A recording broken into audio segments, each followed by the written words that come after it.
Bonjour à toutes et à tous, bienvenue à ce webinaire. Au nom de NanoString, je vous remercie de vous être connectés aujourd'hui.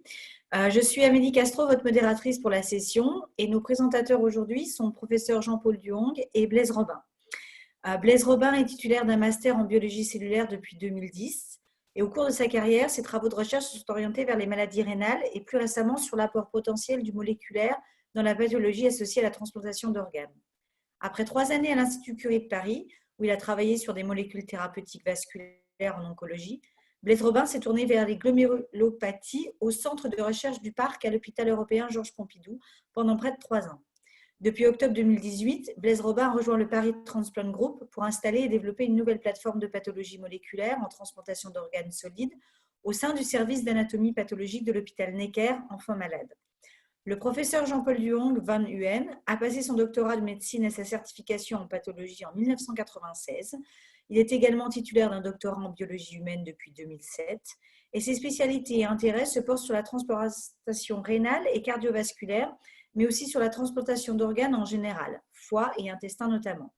Il est actuellement PUPH à l'hôpital Necker Enfants Malades au sein de l'unité de pathologie rénale et pathologie de la transplantation. Et les recherches du professeur Duong Van Huen se portent sur les divers aspects associés à la pathologie de l'arbre vasculaire dans le greffon, depuis la microcirculation jusqu'aux vaisseaux les plus larges, survenant lors de la transplantation d'organes. Il est également très impliqué dans l'étude des marqueurs moléculaires et de leur rapport comme compagnon de l'histopathologie pour une meilleure caractérisation des rejets de greffon. Le webinaire d'aujourd'hui abordera les principaux aspects technologiques de la technologie NanoString. La présentation s'articulera surtout autour des modalités de constitution et de création du nouveau panel de gènes spécifiques au rejet du greffon, le Banff Human Organ Transplant ou BHOT.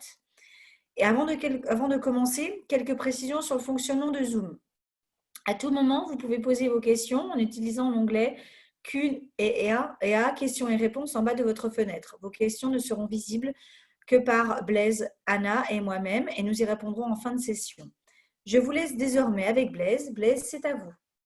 Oui, bonjour. Et d'abord, merci pour cette présentation et cette introduction. Donc, comme vous l'avez dit, moi, je suis chargé en fait de développer pas mal de projets en pathologie moléculaire au sein du Paris Transplant Group. Et comme vous l'avez dit, dans ce cadre-là, j'ai installé un counter au service d'anatomopathologie de Necker. En fait, le but étant de mieux décrire les profils transcriptomiques en transplantation rénale sur coupe FFPE. Vous verrez que ça a son importance avec le nouveau panel BIOT auquel on a activement participé au sein de l'équipe.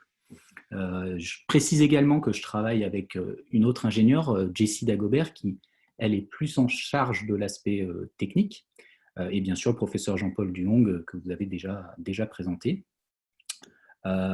Cette plateforme, elle a été montée grâce à 2 plans d'investissement. D'abord un RHU, le RHU KTD Innov, et un H2020, tous deux obtenus par le professeur Alexandre Loupi, auquel nous sommes directement rattachés, bien évidemment, qui travaille, lui, à l'INSERM 1970 au Parc, à l'hôpital européen Georges Pompidou, où nous effectuons la plupart de nos analyses de profilage transcriptomique.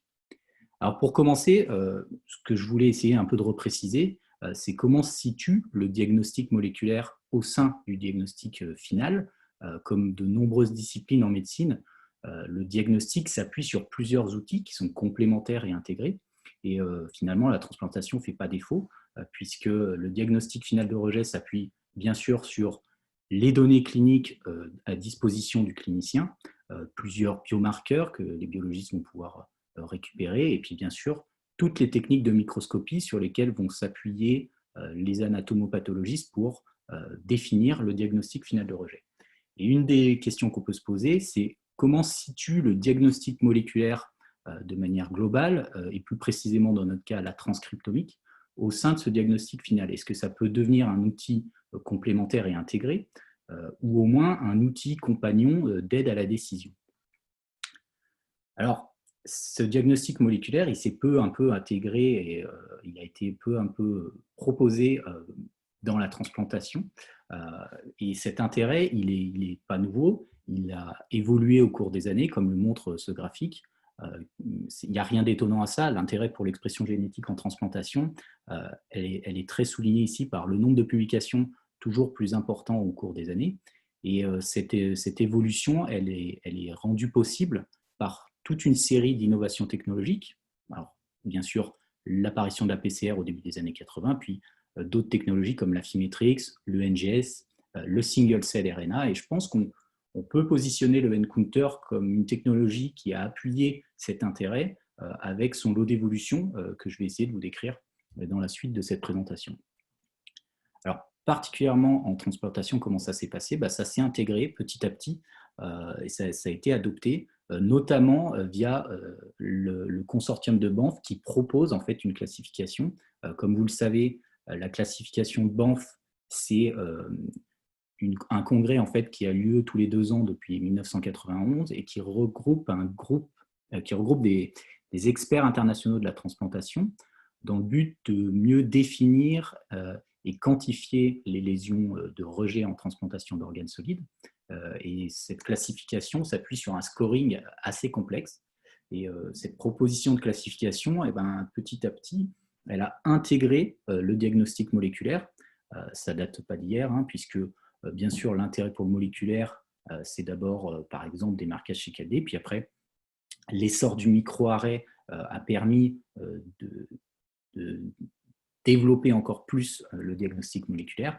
Et finalement, c'est, on va dire, en 2013, le congrès de Banff a décidé d'essayer de valider et standardiser ce diagnostic moléculaire, ce qui a permis de créer en 2015 des sets de gènes, des classifiers, menant à une liste de gènes consensus, une proposition de liste de gènes consensus, plus ou moins validée dans le rejet. À partir de l'ensemble de ces travaux, il a été possible l'année dernière de mettre en place un BIOT, le panel BIOT, que je vais vous décrire vers la fin de cette présentation.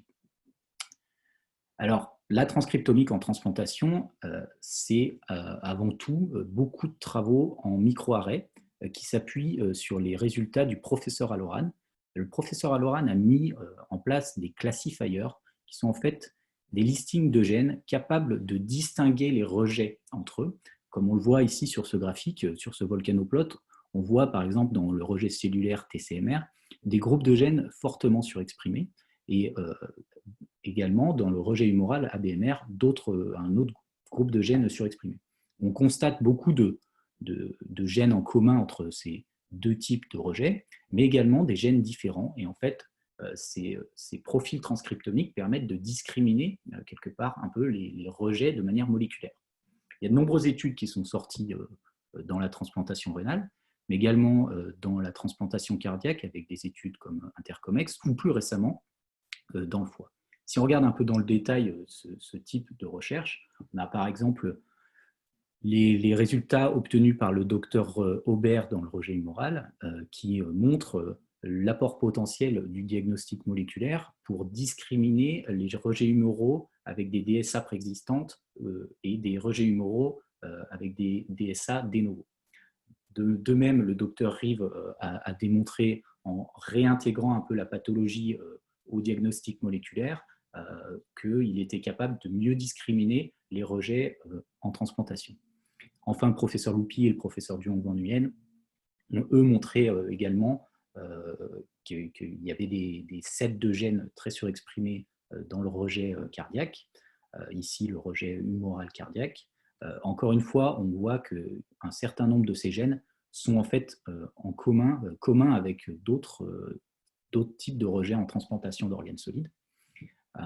L'ensemble de ces travaux a permis de proposer un listing de gènes, ce qu'a fait en fait le consortium de Banff en 2017, proposer des listings de gènes comme on le voit ici, chaque couleur représentant une proposition de liste de gènes par une équipe, dans des cas, des problématiques de transplantation assez particulières.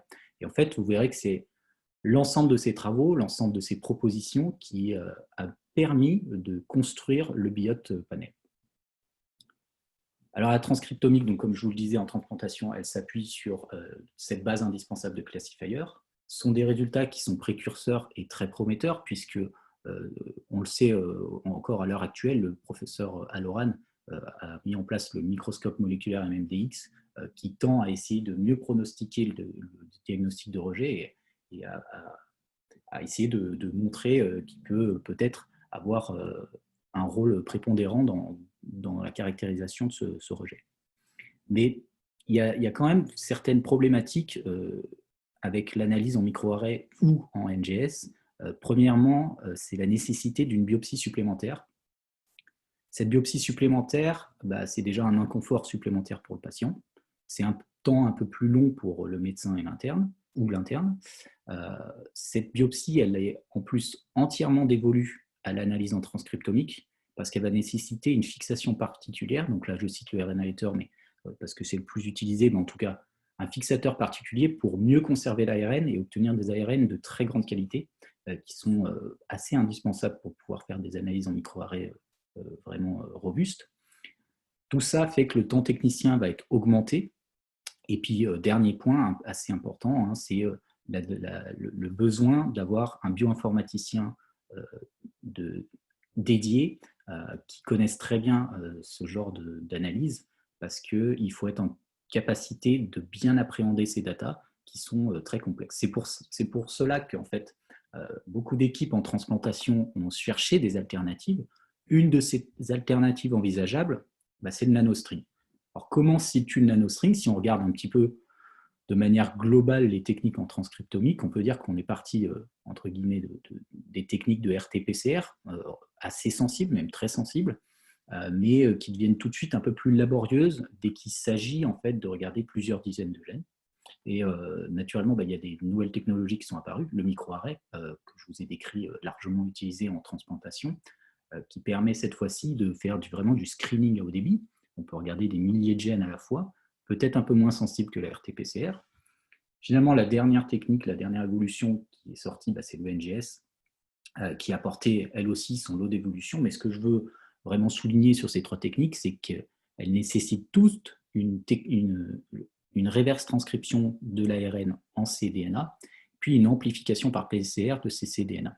Et en fait, c'est en cela que le nanostring va un peu tirer son épingle du jeu, non pas finalement comme une technologie concurrente, mais plutôt, je préfère le souligner, comme une technologie complémentaire, parce que ce sont les travaux en microarray et en NGS qui permettent un peu de déblayer le terrain, si j'ose dire, de savoir quels gènes sont d'intérêt. Ça aurait été difficile de savoir ce qu'on allait regarder au nanostring. Pourquoi? Parce que le nanostring est limité à 800 transcrits, donc il a beaucoup d'avantages techniques que je vais essayer de vous décrire, notamment sa performance sur tissus FFPE, sur les tissus fixés formol enrobés en paraffine. Ça va avoir son importance, je vais vous le décrire plus tard. Ensuite, c'est une technique quand même relativement facile et rapide à mettre en place. Et puis l'analyse est largement simplifiée par rapport aux approches microarray comme je vous l'ai décrit. Enfin, le coût est relativement abordable. Alors, en quoi le système nCounter est particulier? Je pense que c'est vraiment son système de paire d'amorces qui change un petit peu la donne. Alors d'abord, je vais vous décrire ces deux amorces. En fait, il y a d'abord une amorce de capture classique qui va venir reconnaître votre ARN cible. Cette amorce est liée à une biotine. Et la deuxième amorce, c'est celle qui est assez particulière, qui est couplée, ce qu'on appelle un tag coloré. C'est un brin d'ADN sur lequel sont fixés des brins d'ARN complémentaires, eux-mêmes fixés à des fluorochromes. Et en fait, c'est ce code barre unique, la façon dont il va être arrangé, en fait, qui va permettre de cibler ces ARN, de compter spécifiquement ces ARN. Donc, comme je vous l'ai dit, c'est robuste sur ARN dégradé. Ces deux amorces n'ont besoin que de 50 nucléotides chacun, donc il faut 100 nucléotides pour détecter ces ARN d'intérêt. Et dans notre expérience en transplantation rénale notamment, 100 nanogrammes d'ARN sont suffisants pour permettre une bonne analyse. Enfin, il y a une seule réaction d'hybridation et pas d'amplification. Donc, les étapes préanalytiques, je vous l'ai dit, c'est d'abord l'extraction de l'ARN et l'hybridation des sondes aux ARN messagers pour former les complexes qui sont spécifiques de nos ARN en solution. Ensuite, la deuxième étape, c'est d'abord de fixer les complexes via l'amorce de capture biotinylée à la streptavidine qui est cotée au fond des puits. Et en fait, ces complexes sont alignés par le robot nCounter. Et la dernière étape consiste à utiliser un microscope automatisé, le Digital Analyzer dans le nCounter, qui va venir scanner en fait le fond des puits et compter tous les codes barres que je vous ai décrits. Chaque code barre correspondant à un ARN cible, ben, en fait, il va vous donner le nombre de gènes directement en solution et vous donner ces comptages. Alors, une des premières questions qu'on s'est posées au laboratoire en termes techniques, c'est comment extraire l'ARN, quelle était l'approche à privilégier. Vous le savez, il existe de nombreux kits disponibles. Alors nous, on avait quelques possibilités, on a fait des comparatifs. On avait bien sûr le kit Qiagen RNeasy FFPE qui est très, très connu en fait. Soit on avait une approche manuelle, soit une approche avec un QIAcube qui est un robot qui automatise en fait toutes les étapes de lavage en fait, de l'ARN. Et ensuite, on avait le Maxwell et le kit Promega, qui est une autre approche automatisée. L'idée de prendre des techniques automatisées, c'est de pouvoir mieux avoir une meilleure reproductibilité. Dernière possibilité, le Miltenyi avec le GentleMax. On a un peu rapidement abandonné cette technique parce qu'on l'a trouvée très complexe et plus élevée en temps. Et ensuite, sur les différents comparatifs, comme vous pouvez le voir sur ce tableau, ben, c'est la technique manuelle qui est apparue la meilleure, avec très bonne quantité, concentration et qualité d'ARN par rapport aux autres approches automatisées. Alors certes, le temps à la paillasse est plus long. Il faut compter environ 4 heures pour 20 échantillons. Le temps peut descendre à 3h30 avec l'expérience du technicien. Ce qui est sûr, c'est que c'est un temps incompressible pour le technicien. Il est à la paillasse, forcément à la paillasse tout le long, tandis que sur les techniques automatisées, c'est vrai qu'une fois qu'on lance le robot, ben, le technicien peut faire vaquer à d'autres occupations. Bref, on a préféré conserver cette approche. Et à l'heure actuelle, on a déjà extrait 550 biopsies. Ici, vous pouvez voir en fait la variation des concentrations de ces différents échantillons qui varient de 0 à 500 nanogrammes par microlitre. Si on s'intéresse à la majorité de ces échantillons entre 0 et 100, et qu'on regarde un peu dans le détail les choses, on voit que de 0 à 10 nanogrammes par microlitre, on a à peu près 3% de nos échantillons. Et ensuite, de 10 à 20, un quart des échantillons qui sont compris entre 10 et 20 nanogrammes par microlitre. In fine, on est proche de 95% de nos échantillons analysables.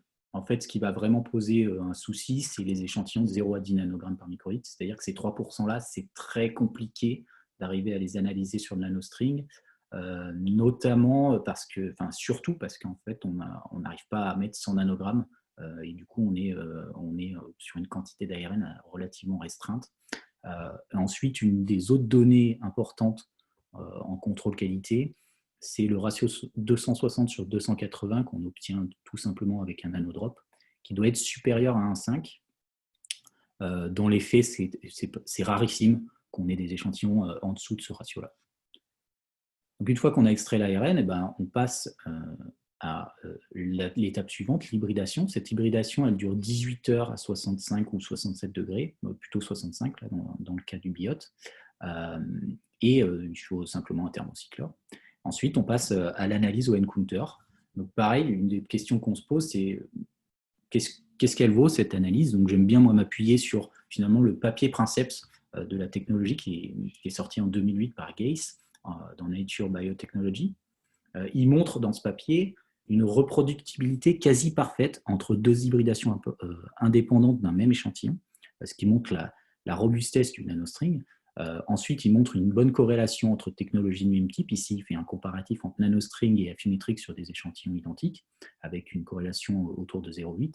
Et il va même montrer une meilleure sensibilité du nanostring en discriminant je pourrais développer un peu plus si vous voulez dans les questions, mais en tout cas, il montre qu'en effectuant une troisième approche, eh ben, les résultats de RT-PCR sont plus proches de nanostring que de Affymetrix.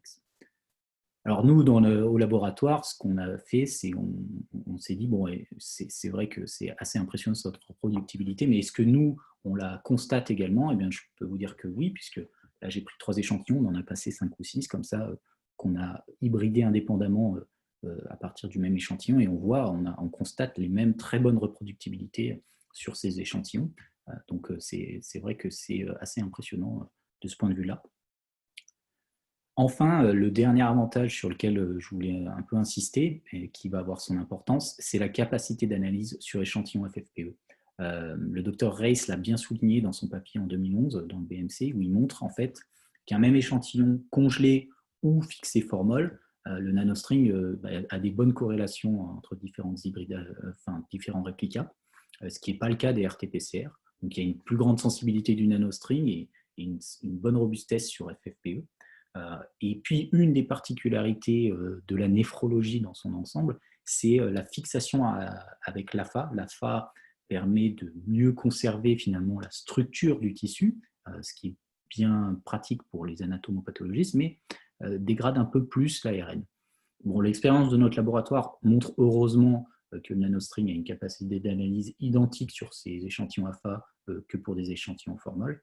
Si vous voulez aller plus loin, vous pouvez regarder le papier du docteur Rosier qui décrit en fait cette capacité du nanostring sur les échantillons AFA en comparant des biopsies dans le cancer du sein à la fois fixées AFA et à la fois fixées formol. Donc si on réintègre le nanostring et pourquoi est-ce qui justifie un peu le nanostring dans la vie réelle, finalement dans la routine clinique, ce qu'on peut dire, c'est que donc il y a une biopsie qui est prélevée de manière classique dans le service de transplantation rénale. La biopsie est fournie au service d'anatomopathologie, où, comme je vous le disais, la biopsie est fixée formol enrobée en paraffine, et le technicien va s'occuper de préparer les couples et puis faire les marquages nécessaires pour établir le diagnostic pathologique par l'anatomopathologiste. L'ensemble de ce diagnostic prend environ 24 heures. Si on devait faire une analyse en microarrêt, vous l'aurez compris, il faut faire une biopsie supplémentaire et puis la techniquer différemment. Là, ce qui est intéressant finalement, c'est qu'on peut demander facilement au technicien de nous fournir 3 coupes de 20 microns supplémentaires qu'on va directement extraire, nous, sur la plateforme de pathologie moléculaire. L'avantage en plus, c'est qu'elle est installée directement au service d'Anapat, donc c'est assez facile à faire. Et, comme je vous l'ai décrit, on fait les contrôles qualité nécessaires, puis l'analyse en nanostring. Cette analyse en nanostring permet ensuite de faire une analyse des données établissant un diagnostic moléculaire. Et ce qu'on va faire, c'est ce qu'on est en train de faire en fait en ce moment, c'est essayer de faire le lien entre diagnostic moléculaire et diagnostic pathologique. Est-ce que le diagnostic moléculaire et le diagnostic pathologique finalement sont concordants, ou je pense par exemple à d'autres problématiques en transplantation. Est-ce que quand le pathologiste est embêté sur certains diagnostics, est-ce que le diagnostic moléculaire va pouvoir être un outil compagnon qui va aider à la décision du pathologiste sur des problématiques comme des rejets borderline ou d'autres problématiques. Donc le nanostring, il a été choisi d'abord parce que c'est une technologie qui a fait ses preuves en oncologie. Je pense notamment à la validation par la FDA du test Prosigna dans le cancer du sein qui propulse un peu le nanostring comme un potentiel outil diagnostique et non pas uniquement un outil de recherche. Alors qu'en néphrologie et en transplantation, il y a un peu moins de publications, du moins pas des impacts aussi forts. J'en cite quelques-uns, mais j'aurais pu en citer beaucoup plus. Il y a d'abord les résultats du docteur Ogumu avec le nanostring avec les micro-ARN, pardon. Bien sûr, les travaux de l'équipe du docteur Mengel à Edmonton et du docteur Ben Adam, sans oublier le professeur Bob Colvin à Harvard ou encore le docteur Candice Rufos à l'Imperial College London et bien sûr Marianne von Klaschen von Groningen à Rotterdam. Pareil, je cite encore deux publications pour vous montrer un petit peu ce que le nanostring peut faire en transplantation. Ils utilisent ici en fait des panels soit façon assez restreint, soit des panels commerciaux pour d'autres problématiques, par exemple le pan-cancer immune. Ici, dans le cadre de la transplantation cardiaque, le nanostring a montré des résultats intéressants puisqu'avec un set de gènes de 34 gènes, il est capable de manière assez spécifique et sensible de discriminer des biopsies en rejet AMR des autres types de biopsies. Et il le fait a priori un peu mieux que des techniques classiques de DSA ou des marquages CIE4D. Plus récemment, je cite ce papier parce qu'il est sorti là, au mois d'avril, et c'est intéressant parce qu'il utilise le nanostring. C'est une collaboration de notre équipe avec l'équipe de Michael Mengel à Edmonton qui montre le potentiel du nanostring dans la néphropathie avec AV virus par rapport au rejet cellulaire. c'est une problématique rencontrée assez régulièrement, enfin, pas régulièrement, mais en tout cas une problématique auquel on peut faire face dans la transplantation rénale. Et en fait, le nanostring est capable de bien discriminer les lésions BK-virus, notamment avec un set de 5 gènes très spécifiques du polyomavirus, en fait. Et donc, ces résultats sont intéressants, mais ils sont pas prédictifs, par contre, du risque. Et c'est un petit peu le bémol, mais quand même des résultats très intéressants. Peut-être qu'on verra si le biote peut apporter quelque chose de plus. En tout cas, c'est l'ensemble de ces résultats en nanostring, de cette expérience, et l'ensemble des résultats en microarray qui ont permis de construire le biote, sur lequel je vais venir juste après. L'une des particularités de cette année pour la conférence de Banff, c'est que classiquement, à chaque conférence, il y a des reports pour mettre à jour la classification qui sont sortis, et sauf que cette année, il y a eu un Banff Molecular Report qui décrit le biote et qui souligne en fait l'intérêt croissant du diagnostic moléculaire pour la classification de Banff. Donc, le consortium de Banff propose ce biote comme une solution potentielle pour aider au diagnostic moléculaire. Alors, le biote, finalement, qu'est-ce que c'est ? En fait, je pense qu'il faut d'abord souligner que c'est une collaboration internationale. J'ai cité toutes les personnes qui ont largement participé à la construction de ce biote. Ce qui est important de savoir, c'est qu'il y a donc une expérience de ces équipes à la fois en transplantation, de manière classique, tous les résultats qu'ils ont pu obtenir en transcriptomique, mais aussi leur expérience avec le nanostring et les problèmes qu'ils ont pu rencontrer, qui a permis de construire le biote. Cette expérience s'appuie également sur une revue systématique de la littérature, notamment avec des approches en text mining qui ont permis de regarder chacun des gènes, comment il était cité dans les publications, l'intérêt qu'il suscitait dans les publications. Et en fait, l'ensemble de ces résultats a permis de mettre en place un listing de gènes élargi, et après un système de votation sur les gènes qui paraissaient les plus relevants par ce consortium, on a établi le Banff Human Organ Transplant Panel qui est de 770 gènes. Alors, il n'est pas de 800 gènes, mais ça c'est assez classique chez NanoString, c'est pour permettre en fait, d'ajouter 30 gènes supplémentaires.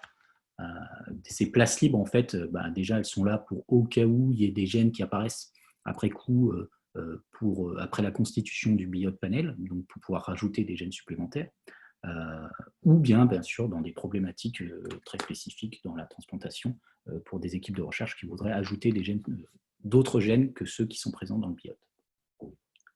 Le biote s'appuie en fait sur 3 axes principaux. Alors d'abord, l'axe du dommage tissulaire qui va regrouper tous les gènes qui sont impliqués dans le cycle cellulaire, mais aussi les gènes, bien sûr, liés à l'apoptose, à l'inflammasome. Je pense également aux gènes de réponse à l'infection virale, très important dans les problématiques de rejet en transplantation. Deuxième axe, c'est tout ce qui a trait au rejet d'organes, tout simplement. Ils sont nombreux. Et en fait, une des particularités du biote, bien sûr, c'est sa capacité à être utilisé pour plusieurs types de rejet d'organes, le poumon, le rein, le cœur et le foie. Et enfin, le troisième axe, le plus important, bien sûr, c'est la réponse immunitaire. Là, vous aurez en fait un ensemble de gènes exprimés par, bien sûr, les neutrophiles et eosinophiles, je pense bien sûr aux cellules T et B, très importantes, les cellules NK. Enfin, l'ensemble de ces gènes est listé dans le Banff Molecular Report, ici. Donc, on a essayé finalement de classer ces gènes par famille et par sous-famille. Mais si vous avez besoin de voir le listing de manière plus précise, vous pouvez le récupérer directement sur le site de NanoString, qui se fera un plaisir, je pense, de vous le fournir. Ce listing est plus facilement visualisable avec un fichier Excel. Et oui, parce que le panel est déjà commercialement disponible. Alors, finalement, le Banff Molecular Report, il conclut sur le pourquoi on a créé le biote, finalement. Si on regarde de manière globale les choses, Prenons un hôpital quelconque qui prend en charge des patients transplantés, il va recueillir des données cliniques et des données moléculaires. D'autres hôpitaux vont faire la même chose de leur côté. Et si le BIOT est adopté par plusieurs hôpitaux, ce sera plus facile en fait d'harmoniser les résultats et de pouvoir les centraliser. C'est un des objectifs maintenant du consortium de Banff, de créer une plateforme permettant d'uniformiser, anonymiser et valider les datas et de les rendre disponibles sur un cloud. Le cloud étant accessible à tous les scientifiques participants à l'étude. Et en fait, c'est ce genre d'approche permettant de construire des cohortes beaucoup plus larges, multicentriques, et donc des études plus fortes, on va dire, statistiquement, plus proches de la vie réelle. Voilà, pour conclure et pour donner un peu des perspectives, ce que je vous ai dit, c'est que la technologie en elle-même, elle est techniquement applicable en transplantation. On le voit bien au jour le jour dans notre laboratoire, facilement implantable dans la routine clinique. Elle est très performante sur les biopsies FFPE et donc, de fait, donne accès à toutes les biopsies FFPE archivées dans les services d'anatomopathologie. Ça permet de faire des études rétrospectives longitudinales. Après, l'apport du nanostring en transcriptomique, ça reste un outil potentiel pour le diagnostic moléculaire. Et cette proposition du BIOT, comme je vous l'ai dit, c'est un outil d'harmonisation pour essayer de mieux partager les savoirs et de construire des cohortes plus larges. Alors, l'apport du diagnostic moléculaire, il est très prometteur, mais bien sûr, il doit encore être approfondi pour pouvoir finalement l'intégrer définitivement dans le diagnostic final de rejet. Voilà, je vous remercie et je me tiens à disposition avec le professeur Jean-Paul Young pour répondre à vos questions. Merci beaucoup Blaise, c'était un très bon séminaire, très informatif. Donc effectivement, nous allons prendre les questions. N'hésitez pas, il est encore temps d'en poser effectivement dans l'onglet en bas de votre écran. J'en vois déjà certaines, donc je vais me permettre de vous poser, Blaise. Ouais. Donc la première question est, avez-vous mis en évidence des facteurs d'échec de l'extraction? Et quel est le délai entre la fixation et l'extraction, par exemple? Taille de la biopsie est-elle trop limite? Plusieurs questions. Oui, non, effectivement. Quand la biopsie, c'est un des critères principaux d'échec d'extraction, c'est la taille de la biopsie. En général, effectivement, si la biopsie est inférieure à 5 mm, on commence à avoir des problématiques. Par contre, sur les temps de fixation formol, ça c'est assez, je ne vais pas dire compliqué, mais c'est-à-dire que ça va dépendre de quand la biopsie a été prélevée. Elle peut rester plus ou moins longtemps dans le formol. Ce n'est pas une information très fiable qu'on a. Je n'ai pas plus d'infos là comme ça sur le temps de fixation. Je ne pense pas que ça influe énormément parce que, comme vous avez pu le voir, on a quand même un bon taux de réussite d'extraction et d'analyse. Donc, s'il y avait des variations, peut-être qu'on l'aurait constaté avant. Très bien. Je peux me permettre d'intervenir? J'en profite pour saluer mes amis nantais, Nicolas et Richard, que j'ai vus comme participants. Oui, en fait, juste pour la fixation, donc on fixe en AFA, nous, et en pratique, les durées de fixation ne sont jamais très très longues. Parce que c'est un système de biopsie, donc en pratique, si c'est biopsié dans l'après-midi, le soir, voilà, en général, on a très peu de surfixation. Donc, on n'est jamais dans des fixations au-delà de 24 heures. Voilà, juste ce que ok, d'accord.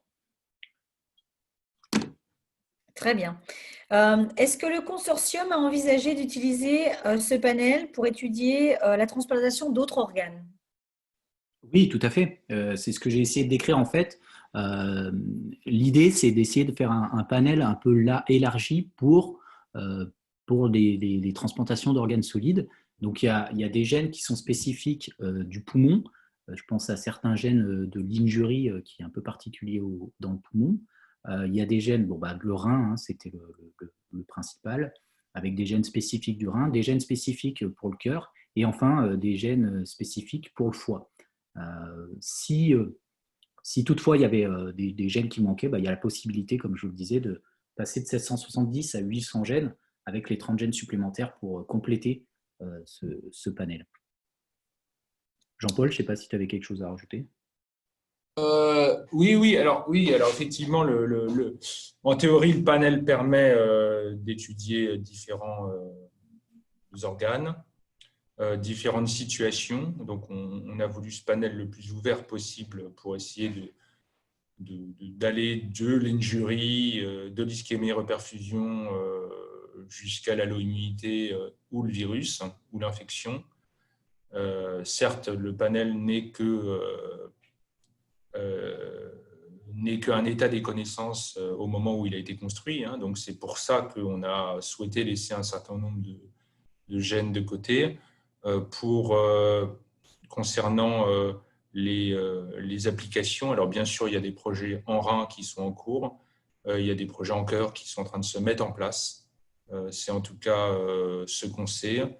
Et on a également des projets en poumon qui commencent. Pour l'instant, je ne connais pas de projet actuellement en transplantation hépatique sur les gens du consortium, si je puis dire, puisque ce panel ayant étant maintenant commercialisé, il y a d'autres groupes qui l'ont acheté et qui l'utilisent pour des projets que je ne connais pas. Par exemple, moi, j'étais il n'y a pas si longtemps dans le groupe de Heinz Regele à Vienne et ils ont acheté du panel et ils ont leur propre projet. Voilà.